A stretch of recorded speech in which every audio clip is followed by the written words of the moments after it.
کہ میرے ذہن میں، میری عقل میں، میرے دماغ میں، میرے دل میں جو بہت ساری رسول پاک کی حدیثیں موجود ہیں ان کو میں قلم بند کر دوں تاکہ آنے والے لوگ اس سے فائدہ اٹھائیں۔ آپ نے قلم لیا، کاغذ لیا، دوات لی اور پہنچ گئے مطاف میں۔ خانہ کعبہ کے سامنے حضرت امام بخاری جا کر بیٹھ گئے اور سوچا کہ لاؤ جو حدیث رسول مجھے یاد ہے میں اسے قلم بند کر دوں اور اسے کاپی پہ نوٹ کر دوں، مگر لکھنے سے پہلے خیال آیا بات کس کی لکھنے جا رہا ہوں، ارشاد کس کا نقل کرنے جا رہا ہوں؟ وہ محبوب جو ساری کائنات کا محبوب ہے، جس سے بہتر کسی کی بات نہیں ہو سکتی ہے، جو مسکرائے تو غمزدوں کے لیے راحت کا سامان بن جائے، جو محفل میں آئے تو اسے لالا زار بنا دے، جو گلیوں سے گزر جائے تو اسے معطر کر دے، جو باغ میں چلا جائے تو خزاں کو بہار میں تبدیل کر دے، ایسی عظیم ذات کی میں بات لکھنے جا رہا ہوں۔ ایسے نہیں لکھنا ہے۔ قلم رکھ دیا، کاغذ رکھ دیا، دوات رکھ دی، پہنچ گئے زمزم شریف کے پاس۔ آب زمزم سے آپ نے غسل فرمایا اور آنے کے بعد 2 رکعت آپ نے مقام ابراہیم کے پاس نماز پڑھی اور نماز پڑھنے کے بعد پھر ایک حدیث کو آپ نے قلم بند کیا اور اسے کاپی میں نوٹ کیا۔ اب جب دوسری حدیث لکھنا چاہتے ہیں تو پھر ذہن میں بات آتی ہے مصطفیٰ کی بات ہے، آقائے دو جہاں کا ارشاد ہے، اس کو لکھنے کے لیے ذرا اور اہتمام کر لیا جائے۔ اب دوسری حدیث لکھنی ہوئی تو پھر گئے زمزم شریف کے پاس اور پھر آپ نے غسل کیا اور اس کے بعد میں آ کر پھر آپ نے 2 رکعت نماز نفل مقام ابراہیم کے پاس پڑھی۔ اس طریقے سے امام بخاری نے پوری بخاری شریف کی ایک ایک حدیث کو قلم بند کیا ہے۔ اس طرح سے امام بخاری نے ایک ایک حدیث کو لکھا ہے۔ آئیے تمام ان لوگوں کو آپ جمع کر لیجئے جو بخاری شریف اور بخاری شریف کا نام لے کر کے قوم کو گمراہ کرتے ہیں، ان سے پوچھئے کہ ذرا ہم کو ایک حدیث ایسی دکھا دیجئے جس میں حضور نے یہ فرمایا ہو کہ میری حدیث لکھنے سے پہلے جا کر کے آب زمزم سے تم غسل کر لینا، میری حدیث کو لکھنے سے پہلے تم 2 رکعت نماز نفل مقام ابراہیم کے پاس پڑھ لینا۔ ایک بھی حدیث آپ کو نہیں ملے گی جس میں حضور نے فرمایا ہو کہ میری حدیث لکھنے سے پہلے یہ سب کرنا۔ آخر امام بخاری نے کیوں کیا؟ جبکہ حدیث میں موجود نہیں ہے تو امام بخاری نے ہر حدیث کو لکھنے سے پہلے کیوں آب زمزم کو استعمال کیا، کیوں 2 رکعت نماز نفل پڑھی؟ اس کا مطلب ہے ہر فعل کے لیے حدیث کو مت تلاش، تعظیم مصطفیٰ کے لیے اس خود اپنا راستہ متعین کر لیا کرتا ہے۔ نبی کی تعظیم کے لیے ہر بات پر دلیل کا مطالبہ مت کر۔ حضرت امام بخاری کے عمل کو دیکھ، کوئی ایسی حدیث نہیں ہے کہ جس میں رسول پاک نے یہ فرمایا ہو کہ میری حدیث لکھنے سے پہلے مقام ابراہیم پر 2 رکعت نماز پڑھنا، مگر امام بخاری نے نماز پڑھ کر حدیث لکھی تو قیامت تک کے مسلمانوں کو یہ بتا دیا کہ نبی کی تعظیم کے لیے دلیل کی ضرورت نہیں ہے، محبت خود اس کے لیے دلیل متعین کر۔ اور جب امام بخاری رضی اللہ تعالی عنہ نے رف تیار کر لیا، پوری فائل جب تیار ہو گئی تو مکہ شریف سے لے کر وہ مدینہ منورہ چلے۔ مکہ سے کہاں چلے؟ مدینہ منورہ چلے۔ کہاں چلے؟ مدینہ منورہ چلے۔ اس کا مطلب ہے کہ رسول پاک کے روضے پر جانا یہ بدعت اور ناجائز نہیں ہے، یہ امام بخاری کا طریقہ ہے۔ اب اگر کوئی بخاری شریف کا نام لیتا ہے تو اس سے کہو تمہارے مولوی ابن تیمیہ نے تو لکھا ہے کہ کسی مزار شریف پر جانا، بلکہ رسول پاک صلی اللہ علیہ وسلم کے روضہ اطہر کا نام لے کر اس نے لکھا ہے کہ روضہ رسول کی زیارت کو سفر کر کے جانا ناجائز و حرام ہے۔ بخاری شریف کی رٹ رکانے والوں سے جا کر کے آپ پوچھو کہ تمہارا پیر، تمہارا شیخ، تمہارا امام ابن تیمیہ تو لکھ رہا ہے کہ روضہ رسول پہ جانا حرام ہے اور تو بخاری شریف کی رٹ لگاتا ہے۔ اور امام بخاری نے جب اپنی پوری کتاب کا مسودہ تیار کر لیا، رف تیار کر لیا، تو فیر کرنے کے لیے وہ مکہ مکرمہ سے روضہ رسول پر جا رہے ہیں۔ اس کا مطلب ہے کہ اگر تم بخاری شریف کتاب کو مانتے ہو تو صرف زبان سے مانتے ہو، الحمدللہ ہم بخاری شریف کو دل سے مانتے ہیں۔ اسی لیے تو اعلیٰ حضرت نے فرمایا ہے کہ جب تم روضہ رسول پر جاؤ تو کس تصور سے جاؤ؟ حرم کی زمین اور قدم رکھ کے چلنا، ارے سر کا موقع ہے وہ جانے والے۔ امام بخاری رضی اللہ تعالیٰ عنہ مکہ مکرمہ سے مدینہ منورہ تشریف فرما ہوتے ہیں، اور پھر رسول کریم صلی اللہ علیہ وسلم کی بارگاہ میں حاضری کے بعد ان کا طریقہ کیا تھا؟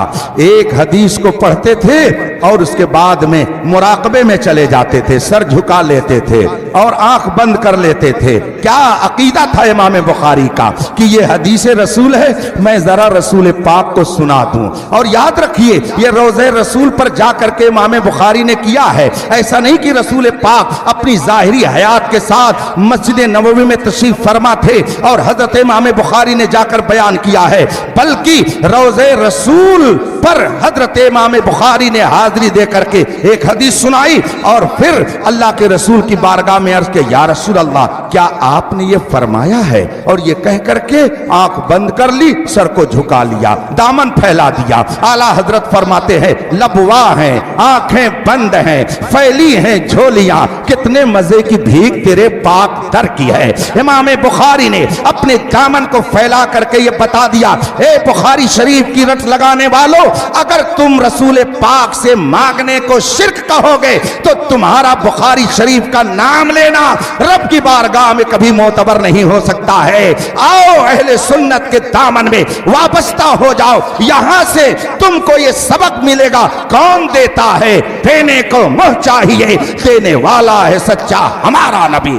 سیدنا امام بخاری ایک حدیث پڑھ کر اور مراقبے میں چلے جاتے۔ بند کر دے اس لیے کہ بارش آ رہی ہے، بتائیے کیا ہو، جلدی سے بتائیے، اس لیے کہ تھوڑی دیر اور آپ ایسے بیٹھے رہیں گے، بیٹھے رہیے، درود شریف پڑھ لیجئے اور تصور کر لیجئے گنبد خضرا کا اور امام بخاری رضی اللہ تعالیٰ عنہ کا یہ عمل آپ اپنی نظروں کے سامنے رکھیے۔ امام بخاری رضی اللہ تعالیٰ عنہ ایک حدیث پیش کر دیتے اور پھر سر جھکا لیتے۔ حضرت سیدنا شیخ عبدالحق محدث دہلوی رضی اللہ تعالیٰ عنہ اپنی کتاب اشعۃ اللمعات شرح مشکات میں تحریر فرماتے ہیں کہ امام بخاری ایک حدیث روضہ رسول کی طرف متوجہ ہو کر سنا دیتے اور مراقبے میں چلے جاتے، اور وہ یہ سمجھتے کہ ابھی ادھر سے جواب آئے گا، ابھی رسول پاک کی طرف سے جواب آئے گا، اور جب جواب دل میں آ جاتا تب امام بخاری اس کو رف سے فیر کیا کرتے تھے۔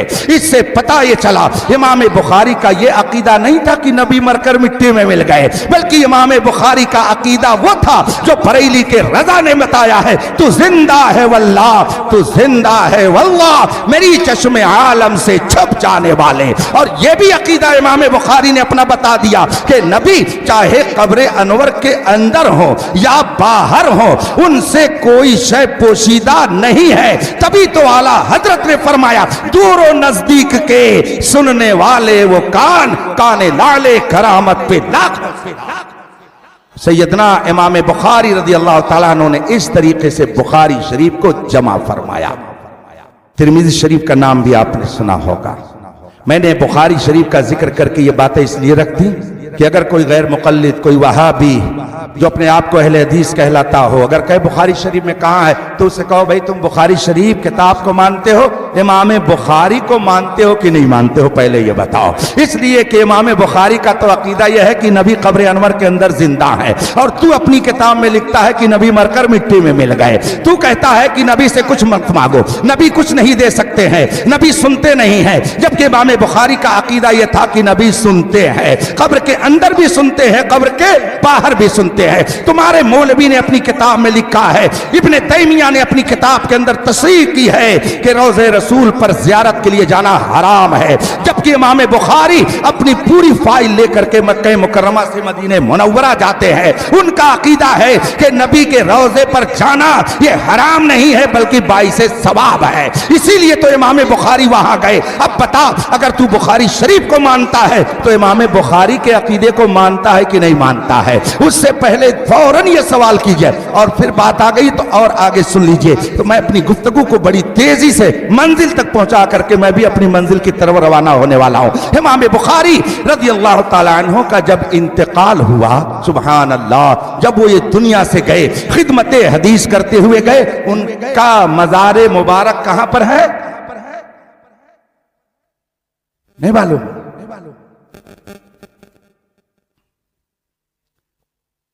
ان کا دیکھا، مشرق و مغرب کو دیکھا، مگر میں نے آپ جیسا کائنات میں کسی کو نہیں دیکھا۔ اسی کی ترجمانی رضا نے کی ہے اور فرمایا، یہی بولے سدرا والے چمنے جہاں کے تھالے، سبھی میں نے چھان ڈالے، تیرے پائے کا نہ پایا، تجھے ایک نے ایک بنایا، تجھے ایک نے۔ یہ بتائیے، آپ کہتے ہیں کہ ہم نبی کے نام پر تو مرنے کے لیے تیار ہیں اور تھوڑی دیر بارش سہنے کے لیے نہیں تیار ہے، جبکہ علماء آپ کے سب اسٹیج پر بیٹھے ہوئے ہیں۔ خدا یہ سعادت آپ کی قسمت میں لکھے ہوئے ہے، آپ کا یہ اعلان ہے، یہ ایک جان کیا ہے؟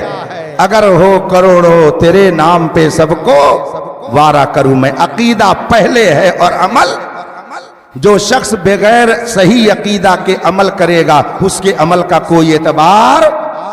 ماننا پہلے ہے، کرنا آپ نے پہلے، جیسے قاری محی الدین صاحب نے پہلے مانا کہ اختر حسین قادری تقریر کرتا ہے، پھر اس کے بعد میں فون لگا کر کے بلایا، تو کرنا بعد میں ہوا، ماننا پہلے ہے۔ اس لیے پہلے نبی کو مان، پھر نماز پڑھ، پہلے رسول پاک کو مان، پھر روزہ رکھ، پہلے رسول پاک کو مان، پھر عبادت کر، تب تیری عبادت رب کی بارگاہ میں مقبول ہوگی، ورنہ ساری عبادتیں تیرے منہ پر مار دی جائیں گی۔ اور ماننا دو طرح کا ہوتا ہے، یہ بھی یاد رکھیے، ایک ہے واقعی ماننا، ایک ہے فرضی ماننا۔ اگر وقت ہوتا موسم اور ذرا اچھا ہوتا، اچھا تو ہے ہی ہے، اس لیے کہ بھینی سہانی صبح میں ٹھنڈک جگر کی ہے، ایسی شاندار آپ کو ہوا مل رہی ہے اور یہ رحمتوں کی فوار آپ کے اوپر برس رہی ہے، اور رسول پاک کا ذکر جمیل اس ماحول میں آپ سن رہے ہیں۔ حدیث کے مطابق فرشتوں نے اپنی رحمت کا شامیانہ اس وقت بیٹھے ہوئے ہیں، اور یہ رحمت کا شامیانہ مصطفیٰ کا صدقہ ہے، اس لیے کہ جو بھی نعمت مل رہی ہے یہ سب نبی کے صدقے میں، جس کو جو ملا سب مصطفیٰ کے صدقے میں۔ امام بوصیری رضی اللہ تعالی عنہ اپنے شعر میں عرض کرتے ہیں، یا رسول اللہ وَكُلُّهُم مِّن رسول اللہ ملتمسا غرفا من البحر او رشفا من الدیم۔ یا رسول اللہ، جتنے رسول جتنے نبی اس کائنات میں آئے سب آپ ہی کے دریائے کرم سے پانی پینے والے ہیں۔ یہی اعلیٰ حضرت نے بھی فرمایا، لا ورب العرش، جس کو جو ملا ان سے ملا، بڑھتی ہے کونین میں نعمت رسول اللہ۔ ماننا دو طرح سے ہوتا ہے، جو بات عرض کر رہا ہوں اس کو ذہن میں رکھیے گا، تاکہ کبھی کوئی وہابی، کوئی رافضی، کوئی مولائی نام نہاد اور کوئی اس زمانے کا صلح کلی بدعقیدہ آپ کو گمراہ نہ کر سکے۔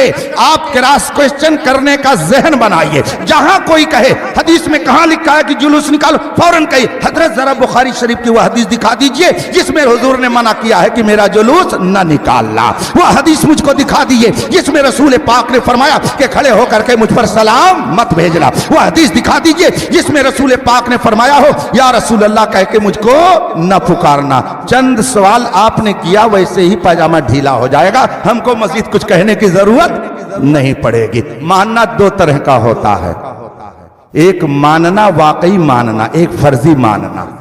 مثال کے طور پر میں ابھی یہاں سے چلا جاؤں، اپنے گھر جاؤں گا، گورکھپور کل اتروں گا، جمدہ شاہی دارالعلوم عالیمیہ پہنچ جاؤں گا، اور آپ نے کہا ہاں اختر حسین قادری آئے ہوئے تھے، میں ان کو مانتا ہوں۔ دوسرے نے کہا اچھا مانتے ہیں؟ کہا ہاں بالکل مانتا ہوں۔ اچھا تو وہ کیسے تھے؟ کہا ایک آنکھ کے کانے تھے، کالے کلوٹے تھے، انگلیاں ان کے ایک ہاتھ میں تھیں، اور ان کی پیشانی پر ایک بہت بڑا کھٹا بنا ہوا تھا، میلا کچیلا کپڑا پہنے ہوئے تھے، ایک پیر کے لنگڑے تھے۔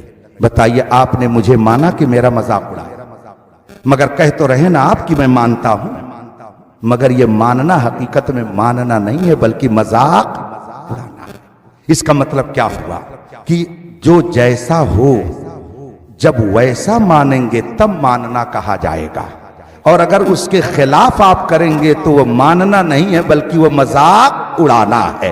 ایک وہابی کہتا ہے ہم نبی کا کلمہ پڑھتے ہیں مگر نبی تو وہ ہیں کہ جن کو پیٹھ پیچھے کی بھی خبر نہیں ہے، نبی تو وہ ہیں کہ اگر ان کا خیال آ جائے تو ہماری نماز باطل ہو جائے گی۔ مانا نبی کو، مگر اس نے کہا حضور کے بعد بھی نبی آ سکتا ہے۔ مانا نبی کو، مگر اس نے کہا رسول پاک کو اللہ نے کوئی اختیار نہیں دیا تھا، وہ تو ایک مجبور محض تھے۔ مانا نبی کو، مگر کہا قیامت میں نبی کسی کی شفاعت نہیں کریں گے۔ آپ بتائیے وہ مان رہا ہے کہ نبی کا انکار کر رہا ہے؟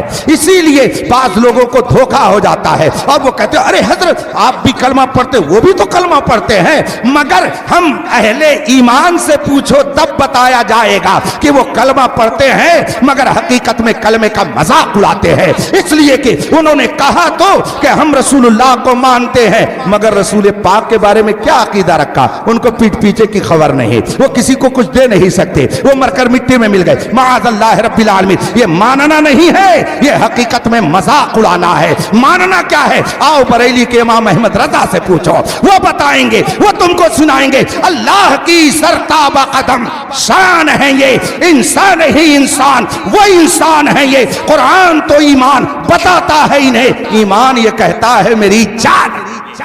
یہ ہے ماننا، اس کو ماننا کہتے ہیں۔ نمازیں پڑھ لینے سے ماننا سمجھ میں آ جائے گا، مسجدیں بنا لینے سے ماننا سمجھ میں آ جائے گا؟ نہیں نہیں، ماننا حقیقت میں اسی وقت کہا جائے گا کہ جس طریقے سے قرآن نے، حدیث نے نبی کو ماننے کے لیے ہمیں بتایا ہے۔ جب اس طرح سے مانا جائے گا تب ماننا معتبر ہوگا، ورنہ ماننے کا کوئی اعتبار۔ بات سمجھ میں آ رہی ہے نا؟ بس 2-4 منٹ اور دیں گے، میرا ٹائم ختم ہوتا جا رہا ہے، بڑی تیزی سے وقت گزر رہا ہے۔ عقیدہ پہلے ہے، عمل، اب عمل کی جب باری آئی تو عقیدے میں گھپلا کیا، عمل میں بھی گھپلا کر دیا۔ عقیدے میں گھپلا کیا کہ قرآن نے نبی کے بارے میں بتایا وما هو علی الغیب بضنین، نبی غیب کی بات بتانے پر بخیل نہیں ہے، یہ تو لوگوں کو غیب کی بات بتاتے رہتے ہیں۔ نبی کو اللہ نے قدرت والا بنا کے بھیجا ہے، انہیں مجبور بنا کر نہیں بھیجا ہے۔ اسی لیے تو چاند کو 2 ٹکڑے کر دیا، سورج کو واپس بلا دیا۔ ایک بدو عرابی دیہاتی جو ابھی مسلمان نہیں تھا آیا نبی کی بارگاہ میں، اور آنے کے بعد کہتا ہے میں نے سنا ہے کہ آپ نبوت اور رسالت کا دعویٰ کرتے ہیں۔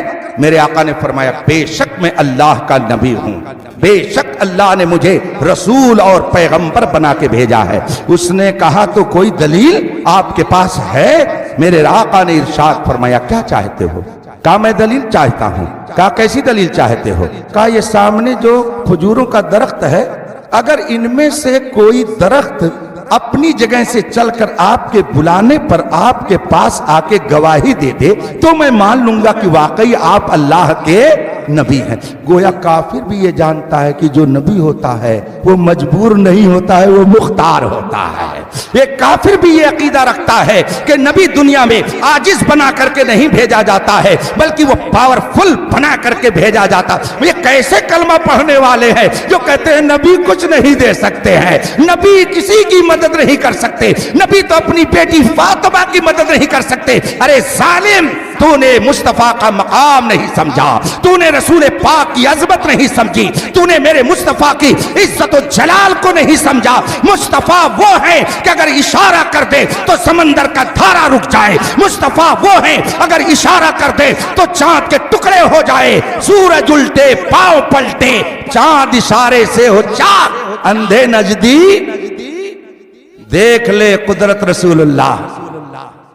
بدو نے کہا میرے آقا نے یہ نہیں فرمایا کہ یہ کام تو میں نہیں کر سکتا ہوں، درخت کو کیسے بلا سکتا ہوں، وہ اپنی جگہ سے تھوڑی آ سکتا ہے۔